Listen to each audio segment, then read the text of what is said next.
Pengertian konstitusi dan konstitusionalisme. 1. Pengertian konstitusi. Pengertian tentang suatu istilah dapat diperoleh baik dari sisi makna kata maupun dari sisi realitas yang diwakili oleh kata tersebut. Dari aspek bahasa, konstitusi berasal dari bahasa Inggris constitution yang berasal dari asal kata constitute, constitue, atau to constitute yang artinya adalah membentuk. Oleh karena itu kata konstitusi maknanya selalu terikat dalam konteks pembentukan suatu organ dan organisasi. Bahkan, ada kalanya konstitusi itu ditempatkan sebagai dokumen pembentukan atau akta kelahiran suatu organisasi. Oleh karena itu, setiap organisasi selalu memiliki konstitusi yang menjadi kesepakatan dasar pembentukan organisasi itu sendiri. Kesepakatan dasar tersebut pada awalnya tidak tertulis, namun lama-kelamaan seiring dengan perkembangan peradaban selalu dituangkan dalam bentuk tertulis, bahkan dalam format khusus yang disahkan oleh pejabat publik. Demikian pula halnya dengan konstitusi dalam konteks bernegara.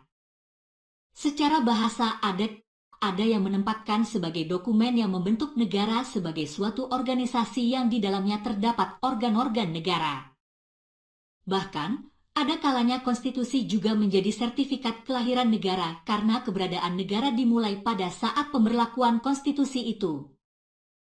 Sesuai dengan perkembangan peradaban manusia, organisasi negara modern senantiasa membutuhkan konstitusi karena di dalam konstitusi itulah dituangkan kesepakatan dasar tentang tujuan negara yang hendak dicapai bersama, organ-organ apa yang dimiliki dan harus dibentuk, bagaimana mekanisme kerja dan hubungan antar organ negara, serta yang lebih penting lagi adalah hak dan kedudukan warga dalam kehidupan bernegara. Semakin kompleksnya kehidupan dan urusan yang ditangani oleh negara, semakin diperlukan pengaturan dan kebutuhan diwujudkan dalam satu dokumen tertulis juga menjadi semakin penting. Oleh karena itu, di era modern konstitusi diartikan oleh Brian Thompson sebagai a document which contains the rules for the operation of an organization. Hampir semua negara saat ini memiliki konstitusi tertulis dalam satu dokumen tersendiri. Hanya Inggris dan Israel saja yang sampai sekarang tidak memiliki konstitusi dalam arti satu dokumen hukum khusus. Walaupun demikian mereka mengenal istilah konstitusi, tetapi merujuk kepada aturan undang-undang dan praktik yang dinilai mendasar dan penting. Oleh karena itu, dalam khazanah hukum di Inggris konstitusi diartikan sebagai a body of laws, customs and conventions that define the composition and powers of the organs of the state and that regulate the relations of the various state organs to one another and to the private citizen. Konstitusi Inggris itu menurutnya adalah suatu bangun aturan, adat istiadat, kebiasaan-kebiasaan yang menentukan susunan dan kekuasaan organ-organ negara dan yang mengatur hubungan-hubungan di antara berbagai organ negara itu satu sama lain, serta hubungan organ-organ negara itu dengan warga negara. Dengan demikian, ke dalam konsep konstitusi itu tercakup juga pengertian peraturan tertulis, kebiasaan dan konvensi-konvensi kenegaraan, ketatanegaraan, yang menentukan susunan dan kedudukan organ-organ negara, mengatur hubungan antar organ-organ negara itu, dan mengatur hubungan organ-organ negara tersebut dengan warga negara. Khusus tentang konstitusi suatu negara, mengingat negara adalah organisasi kekuasaan, maka substansi konstitusi dapat dilihat sebagai hukum yang mengatur kekuasaan. Konstitusi mengatur tentang sumber kekuasaan, struktur kekuasaan, pembagian kekuasaan, dan pembatasan kekuasaan di suatu negara. Oleh karena itu konstitusi menurut Ivo D. Ducacek diartikan sebagai identify the sources, purposes, uses and restraints of public power. Friedrich mendefinisikan konstitusi sebagai an institutionalized system of effective, regularized restraints upon governmental action. Dalam pengertian demikian, persoalan yang dianggap terpenting dalam setiap konstitusi adalah pengaturan mengenai pengawasan atau pembatasan terhadap kekuasaan pemerintahan. 1.2 Konstitusi dan konstitusionalisme. Sesuai dengan istilahnya, konstitusionalisme berarti paham atau kepercayaan tentang substansi dari konstitusi, yaitu paham atau kepercayaan yang digunakan dan dijalankan dalam bernegara. Paham dan kepercayaan ini berkembang seiring dengan perkembangan peradaban masyarakat manusia. Oleh karena konstitusionalisme tidak dapat hanya diketahui dari dokumen konstitusi, tetapi juga bagaimana praktik kehidupan bernegara. Apalagi untuk mengetahui konstitusionalisme di masa lalu. Konstitusionalisme juga banyak dipahami sebagai paham pembatasan kekuasaan karena hanya kekuasaan yang terbataslah yang memiliki konstitusi dan sebaliknya keberadaan konstitusi adalah untuk membatasi kekuasaan. Wujud pembatasan kekuasaan itu berkembang dan berbeda-beda antara satu zaman ke zaman lain, mulai dari hanya menentukan tujuan bernegara hingga pembatasan hukum. Jimli Asidiki menjelaskan perkembangan konstitusionalisme mulai dari masa Yunani kuno berupa negara kota dengan demokrasi langsung, konstitusionalisme masa Romawi berupa sistem monarki, republik, dan aristokrasi, konstitusionalisme abad pertengahan berupa feudalisme dan imperium, konstitusionalisme masa Renaissance berupa despotisme, dan konstitusionalisme modern yang bercorak nasional dan demokratis. Konstitusionalisme modern adalah paham pembatasan kekuasaan yang didasarkan pada dalil bahwa berlakunya konstitusi sebagai hukum dasar yang mengikat didasarkan atas kekuasaan tertinggi atau prinsip kedaulatan yang dianut dalam suatu negara. Jika negara itu menganut paham kedaulatan rakyat, maka sumber legitimasi konstitusi itu adalah rakyat. Sumber legitimasi inilah yang memiliki kekuasaan tertinggi yang membentuk negara, sebagai constituent power yang merupakan kewenangan yang berada di luar dan sekaligus di atas sistem yang diaturnya. Oleh karena itu negara harus dijalankan untuk mencapai tujuan dan dengan cara seperti yang telah ditentukan oleh constituent power di dalam konstitusi. Dalam pengertian modern ini konstitusionalisme dijelaskan oleh Paul Craig meliputi makna sebagai berikut. 1. Sebagai kata yang menunjuk pada persoalan filosofis yang ada di sekeliling suatu konstitusi yang menjawab mengapa konstitusi itu memiliki legitimasi dan otoritatif, serta bagaimana harus ditafsirkan. 2. Secara deskriptif berarti suatu sistem hukum tertentu baik memiliki atau tidak memiliki konstitusi tertulis. 3. Konstitusi meletakkan kekuasaan tertinggi pada rakyat dengan adanya pemilihan umum. Kekuasaan hanya sah secara hukum jika dibentuk dan dijalankan sesuai dengan konstitusi. Hal itu diawasi oleh pengadilan konstitusi. 4. Dari sisi hukum publik, konstitusionalisme tidak hanya digunakan untuk menentukan apakah suatu sistem hukum memiliki konstitusi, tetapi lebih dari itu untuk menentukan apakah sistem hukum itu memenuhi prinsip-prinsip pemerintahan yang baik, bertanggung jawab, dan melindungi hak asasi manusia. Konstitusionalisme modern diwujudkan dengan cara membuat ketentuan di dalam konstitusi yang mengarah pada pembatasan kekuasaan. Ketentuan tersebut antara lain adalah sebagai berikut. 1. Menentukan prinsip keadilan dan hak individual yang dijaga oleh pengadilan yang bebas dari pemerintah.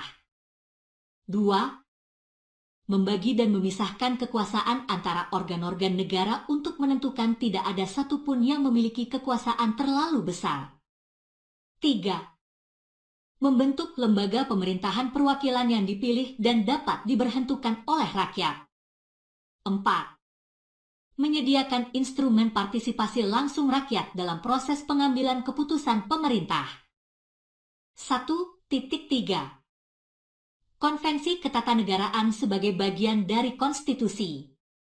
AV. DC menyatakan bahwa hukum tata negara terdiri dari dua bagian, yaitu hukum konstitusi dan konvensi ketatanegaraan, Convention of the Constitution. Hukum konstitusi terdiri dari undang-undang di bidang ketatanegaraan, putusan hakim, dan adat. Sedangkan konvensi ketatanegaraan merupakan praktik yang berlaku dan dihormati dalam kehidupan kenegaraan walaupun tidak dapat disebut sebagai pelanggaran jika tidak dilakukan. Suatu praktik kebiasaan dapat dikategorikan sebagai konvensi ketatanegaraan apabila memenuhi ciri-ciri sebagai berikut. 1. Berkenaan dengan tindakan atau peristiwa di bidang ketatanegaraan. 2. Dijalankan, diikuti, dan dihormati dalam praktik penyelenggaraan negara secara terus-menerus. Dan 3. Dipandang sebagai bagian dari konstitusi, namun jika terjadi pelanggaran tidak dapat diadili oleh pengadilan. Sedangkan ciri-ciri konvensi ketatanegaraan menurut Bagirmanan meliputi: A. Konvensi adalah bagian dari kaidah ketatanegaraan, konstitusi, yang tumbuh, diikuti dan ditaati dalam praktek penyelenggaraan negara. B. Konvensi sebagai bagian dari konstitusi yang tidak dapat dipaksakan melalui pengadilan. C. Konvensi ditaati semata-mata didorong oleh tuntutan etika, akhlak atau politik dalam penyelenggaraan negara. D. Konvensi adalah ketentuan-ketentuan mengenai bagaimana seharusnya, sebaiknya, discretionary powers dilaksanakan. Konvensi ketatanegaraan banyak berkembang di Inggris karena tidak memiliki konstitusi sebagai satu dokumen tertulis tersendiri. Beberapa contoh konvensi ketatanegaraan sebagai bagian dari konstitusi di Inggris adalah: 1. Ratu harus mensahkan rancangan undang-undang yang telah disetujui oleh Majelis Rendah dan Majelis Tinggi Parlemen. 2. Rancangan undang-undang anggara adalah kewenangan Majelis Rendah dan tidak akan diajukan oleh Majelis Tinggi. Konvensi ketatanegaraan banyak berkembang di Inggris karena tidak memiliki konstitusi sebagai satu dokumen tertulis tersendiri. Beberapa contoh konvensi ketatanegaraan sebagai bagian dari konstitusi di Inggris adalah: 1. Ratu harus mensahkan rancangan undang-undang yang telah disetujui oleh Majelis Rendah dan Majelis Tinggi Parlemen. 2. Rancangan undang-undang anggaran adalah kewenangan Majelis Rendah dan tidak akan diajukan oleh Majelis Tinggi. 3. Apabila menteri tidak mendapat kepercayaan dari Majelis Rendah, menteri tersebut akan meletakkan jabatannya. Konvensi ketatanegaraan tidak selalu berupa kebiasaan yang terus-menerus terjadi, tetapi dapat pula berupa praktik ketatanegaraan yang sekali terjadi namun diakui sebagai bagian dari konstitusi walaupun tidak terdapat dalam konstitusi karena dipandang bermanfaat dalam kehidupan ketatanegaraan. Contoh konvensi ketatanegaraan di Indonesia adalah persetujuan Wakil Presiden Republik Indonesia dengan dan Badan Pekerja yang menjadi maklumat Wakil Presiden nomor X tanggal 16 Oktober 1945 tentang tugas NIP sebagai lembaga parlemen, maklumat pemerintah 14 November 1945 tentang pertanggungjawaban Menteri kepada NIP, serta pidato kenegaraan Presiden di hadapan sidang DPR setiap tanggal 16 Agustus untuk menyampaikan nota keuangan anggaran negara tahun berikutnya. 1.4 UD 1945 dalam klasifikasi konstitusi. Secara teoretis konstitusi dapat diklasifikasikan berdasarkan pada beberapa aspek. Aristoteles membuat klasifikasi konstitusi berdasarkan pada I. The ends pursued by state, and 2. The kind of authority exercised by their government. Tujuan tertinggi dari negara adalah a good life, dan hal ini merupakan kepentingan bersama seluruh warga masyarakat. Karena itu, Aristoteles membedakan antara right constitution dan wrong constitution dengan ukuran kepentingan bersama itu. Jika konstitusi diarahkan untuk tujuan mewujudkan kepentingan bersama, maka konstitusi itu disebutnya konstitusi yang benar, tetapi jika sebaliknya maka konstitusi itu adalah konstitusi yang salah. Konstitusi yang terakhir ini dapat disebut pula sebagai perverted constitution yang diarahkan untuk memenuhi kepentingan para penguasa yang selfish, the selfish interest of the ruling authority. Konstitusi yang baik adalah konstitusi yang normal, sedangkan yang tidak baik disebut Aristoteles sebagai konstitusi yang tidak normal. Ukuran baik buruknya atau normal tidaknya konstitusi itu baginya terletak pada prinsip bahwa political rule, by virtue of its specific nature, is essentially for the benefit of the ruled. A.V. DC membuat klasifikasi negara-negara modern berdasarkan pada 5 hal, yaitu 1. Bentuk negara di mana konstitusi itu diterapkan, the nature of the state to which the constitution applies. 2. Jenis konstitusi itu sendiri, the nature of the constitution itself. 3. Kelembagaan legislatif, the nature of the legislature. 4. Kelembagaan eksekutif, the nature of the executive. Dan 5. Kelembagaan yudikatif, the nature of the judiciary. Dilihat dari bentuk negara, konstitusi dapat dibagi menjadi konstitusi kesatuan dan konstitusi federal. Konstitusi negara kesatuan memiliki ciri-ciri kekuasaan negara diorganisasikan di bawah otoritas tunggal, yaitu pemerintah pusat, dan hanya ada satu lembaga legislatif tertinggi di pemerintah pusat. Konstitusi negara federal merupakan upaya penyatuan politik kekuasaan yang tetap mempertahankan hak negara bagian pembentuknya. Karakter dari konstitusi negara federal adalah selalu menganut supremasi konstitusi, adanya pembagian kekuasaan antara pemerintah federal dan pemerintah negara bagian, serta adanya otoritas tertinggi untuk memutus perselisihan kekuasaan antara negara bagian dan pemerintah federal. Berdasarkan jenis konstitusi, terdapat 2 klasifikasi. Pertama adalah klasifikasi konstitusi tertulis, written, dan konstitusi tidak tertulis, unwritten. Konstitusi tertulis adalah konstitusi dalam bentuk suatu dokumen hukum tertulis yang memiliki kedudukan hukum khusus dalam penyelenggaraan negara. Sedangkan konstitusi tidak tertulis adalah konstitusi yang tidak memiliki bentuk hukum khusus atau harus tertulis, melainkan tumbuh berdasarkan praktik dan kebiasaan ketatanegaraan. Kedua, klasifikasi berdasarkan tingkat kemudahan atau kesulitan perubahan konstitusi yaitu klasifikasi antara konstitusi yang fleksibel, flexible constitution, dan konstitusi yang rigid. Konstitusi fleksibel adalah konstitusi yang dapat dilakukan perubahan formal dengan mudah. Konstitusi rigid adalah konstitusi yang tidak mudah dilakukan perubahan formal. Ukuran mudah tidaknya perubahan adalah pada prosedur perubahan. Konstitusi fleksibel adalah konstitusi yang dapat diganti atau diubah dengan cara pembentukan hukum biasa, tanpa memerlukan prosedur khusus.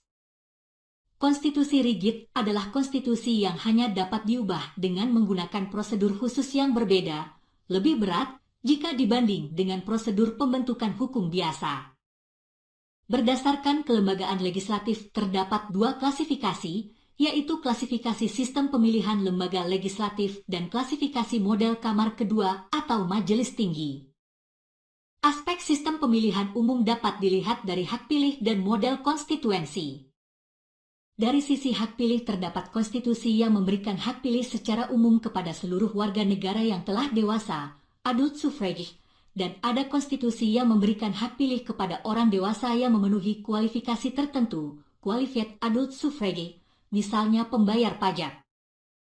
Klasifikasi model kamar kedua dapat dilihat dari 2 aspek, yaitu cara pengisian anggota dan dari kekuatan kewenangan yang dimiliki jika dibandingkan dengan kamar pertama. Berdasarkan aspek pemilihan, konstitusi dapat dibedakan antara yang menentukan pengisian keanggotaan kamar kedua dengan cara A, pemilihan oleh rakyat, elective, B, tidak dipilih namun ditunjuk atau diangkat, non-elective, dan C, sebagian saja yang dipilih, partly elective. Sedangkan dari aspek kekuatan kewenangan dibedakan menjadi strong bicameral dan soft bicameral. Strong bicameral jika kamar pertama dan kamar kedua parlemen memiliki wewenang yang sama kuat dan seimbang. Soft bicameral jika wewenang kamar kedua lebih lemah disbanding wewenang kamar pertama. Berdasarkan kelembagaan eksekutif, konstitusi dapat diklasifikasikan menjadi konstitusi parlementer dan konstitusi non-parlementer. Pembedaan ini pada hakikatnya adalah terkait dengan sistem pemerintahan yang biasa dibedakan antara sistem parlementer dan sistem presidensial. Pembeda antara kedua sistem tersebut adalah terletak pada siapa pemegang kekuasaan eksekutif, jika parlemen disebut sebagai parlementer, jika presiden disebut dengan presidensial.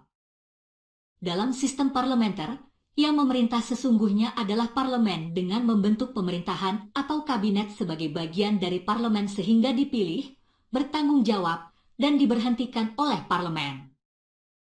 Karena pemegang pemerintahan adalah parlemen, melalui Perdana Menteri, maka kekuasaan tertinggi ada pada parlemen, supremacy of the parliament.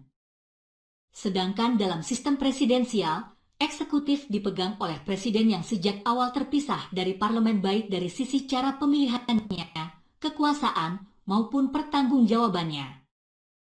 Fungsi parlemen adanya sebagai pembentuk hukum, anggaran, dan pengawasan jalannya pemerintahan.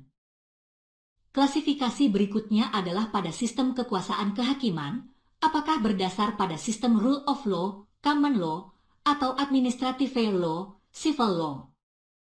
Klasifikasi ini berpengaruh kepada pemaknaan dan perkembangan hukum yang utama antara peran undang-undang dan putusan hakim, model kelembagaan peradilan, dan adanya hukum administrasi. Dalam sistem common law, hukum yang utama adalah putusan hakim yang dapat memutus tanpa adanya undang-undang. Dalam sistem civil law, hukum yang utama adalah undang-undang. Hakim bertugas untuk menerapkan undang-undang. Dalam sistem common law hanya ada satu pengadilan yang mengadili semua jenis perkara tanpa melihat subjek yang berperkara.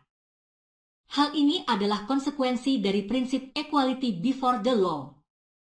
Sedangkan dalam sistem civil law dibentuk pengadilan yang berbeda untuk mengadili perkara yang memiliki subjek yang berbeda, terutama untuk mengadili pejabat melalui pembentukan pengadilan administrasi sebagai konsekuensi berkembangnya hukum administrasi negara. Jika melihat pada klasifikasi konstitusi di atas, maka konstitusi Indonesia adalah. Jika melihat pada klasifikasi konstitusi di atas, maka konstitusi Indonesia adalah 1. Konstitusi Negara Kesatuan di mana kedaulatan ada di pemerintah pusat yaitu Presiden sebagai pemegang kekuasaan pemerintahan tertinggi dan hanya memiliki satu lembaga legislatif tunggal, yaitu DPR sebagai pembentuk undang-undang. 2.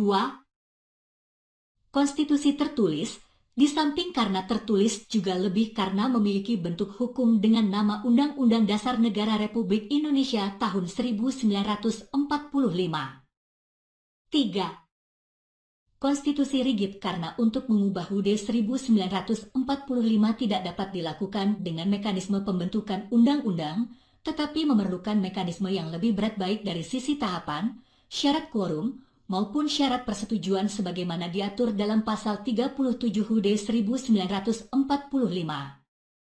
4. Konstitusi yang memberikan hak pilih kepada seluruh warga negara dewasa dalam pemilihan lembaga legislatif, pasal 22 EUD 1945. 5. Konstitusi yang menentukan pengisian kamar kedua dengan cara dipilih, elective, mengingat ketentuan bahwa anggota DPD dipilih oleh rakyat, pasal 22C ayat 1 UUD 1945. 6.